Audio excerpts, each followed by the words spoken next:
Chapter 4 The Evidence of the Weapon. With more vigor than chivalry, Anne Buck deposited the fainting lady with her head on the table.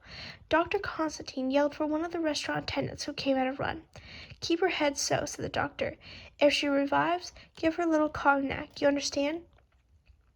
Then he hurried off after the other two. His interest lay wholly in the crime. Swinging middle-aged ladies did not interest him at all. It was possible that Mrs. Hubbard revived rather more quickly by these methods than she might otherwise have done. A few minutes later she was sitting up, sipping cognac from a glass offered by the attendant, and talking once more. "I just can't tell you how terrible it was. I don't suppose anybody on this train can understand my feelings. I've always been very, very sensitive, ever since I was a child. The mere sight of blood, ugh! Why, even now I faint when I think about it." The attendant proffered the glass again. "Encore un peu, madame? Do you think I'd be better? I'm a lifelong teetotaler. I never touch spirits of wine at any time. All my family are abstainers. Still, perhaps as this one only medicinal." She sipped once more. In the meantime, Poirot and Buck, closely followed by Dr. Constantine, had hurried out of the restaurant car and along the corridor of the Stamboul coach towards Mrs. Hubbard's compartment. Every traveler on the train seemed to be congregated outside the door. The conductor, a harassed look on his face, was keeping them back. "Ma Selny, a renvivor," he said, and repeated the sentiment in several other languages. "Let me pass, if you please," said Imboc. Squeezing his rotundity past the obstructing passengers, he entered the compartment. Poirot closed behind him. "I am glad you have come, monsieur," said the conductor with a sigh of relief. "Everyone has been trying to enter. The American lady, such screams as she gave! Ma fou! I thought she too had been murdered. I came at a run, and there she was, screaming like a mad woman. She screamed out that she must fetch you. She departed screeching at the top of her voice, and telling everyone whose carriage she passed what had occurred." He added with a gesture of the hand, "It is in there, monsieur. I have not touched it." Hanging on the handle of the door that gave access to the next compartment was a large checked rubber sponge bag. Below it on the floor, just where it had fallen from Mrs. Hubbard's hand, was a straight-blade dagger, a cheap affair, sham oriental with an embossed hilt and a tapering blade. The blade was stained with patches what looked like rust. Poirot picked it up delicately. "Yes," he murmured, "there's no mistaking. Here's our missing weapon, all right. Eh, doctor?" The doctor examined it. "You need not to be careful. There will be no fingerprints on it, save those of Mrs. Hubbard's." Constantine's examination did not take long. "It is the weapon, all right. It would account for any of the wounds. I implore you, my friend, do not say that." The doctor looked astonished. "Already we are heavily overburdened by coincidence. 2 people decided to stab M. Ratchet last night. It is too much of a good thing that both of them should select the same weapon." "As to that, the coincidence is not perhaps so great as it seems," said the doctor. "Thousands of these sham Eastern daggers are made and shipped to the bazaars of Constantinople." "You console me a little, but only a little," said Poirot. He looked thoughtfully at the door in front of him. Then, lifting off the sponge bag, he tried the handle. The door did not bulge. After about a foot above the handle was the door bolt. Poirot drew it back and tried again, but the door remained fast. "You locked it from the other side, remember," said the doctor. "That is true," said Poirot absently. He seemed to be thinking about something else. His brow was furrowed as though in perplexity. "Agrees, is it not?" said Imboc. "The man passes through this carriage. As he shuts the communicating door behind him, he feels the sponge bag. A thought comes to him, and he quickly slips the blood-stained knife inside. Then, unwittingly that he has awakened Mrs. Hubbard, he slips out through the other door into the corridor." "As you say," murmured Poirot. "That is how it must have happened." But the puzzled look did not leave his face. "But what is?" demanded Imboc. "There's something, is there not, that does not satisfy you?" Poirot darted a quick look at him. "The same point does not strike you?" "No, evidently not." "Well, it is a small matter." The conductor looked into the carriage. "The American lady is coming back."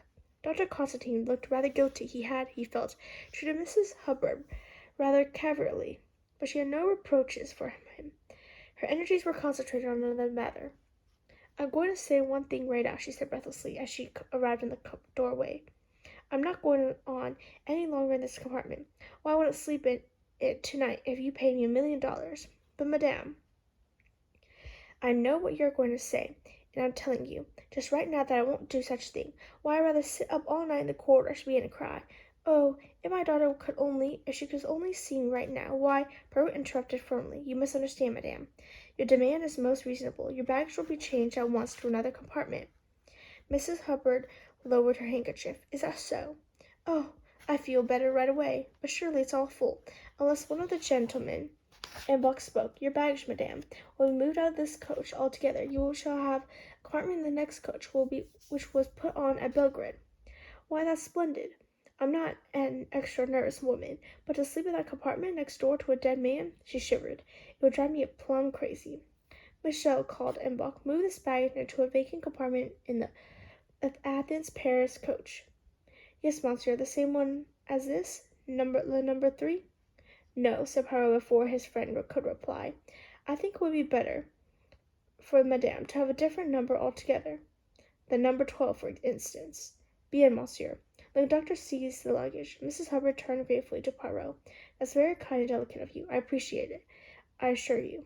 Do not mention it, madame. We will come with you and see you comfortably installed. Mrs. Hubbard was escorted by the 3 men to her new home. She looked round her happily. This is fine. Is it you, madame? It is, you see, exactly like the compartment you have left. That's so, only it faces the other way. But that doesn't matter, for these trains go first one way and then the other. I said to my daughter, I want a carriage facing the engine. And she said, why, mamma, that won't be no good for you. For if you go to sleep one way, when you wake up, the trains go in the other. It was quite true what she said. Why, last evening we went into Belgrade one way and out the other. At any rate, madame, you are quite happy and contented now? Well, no, I wouldn't say that. Here we are stuck in a snowdrift, and nobody doing anything about it, and my boat sailing the day after tomorrow. Madame, said Imbolc, we are all in the same case, every one of us. Well, that's true, admitted Mrs. Hubbard, but nobody else has had a murderer walk right through her compartment in the middle of the night. What still puzzles me, madame, said Poirot, is how the man got into your compartment. If the commuting door was bolted, as you said, you are sure that it was bolted? Why, the Swedish lady tried it before my eyes. Let us just reconstruct that little scene. You were lying in your bunk, so, and you could not see for yourself, you say. No, because of the sponge bag. Oh, my. I should get a new sponge bag. It makes me feel sick of my stomach to look at this one. Poirot picked up the sponge bag and held it on the handle of the communicating door into the next carriage. Poirot picked Precisamente, I see, he said.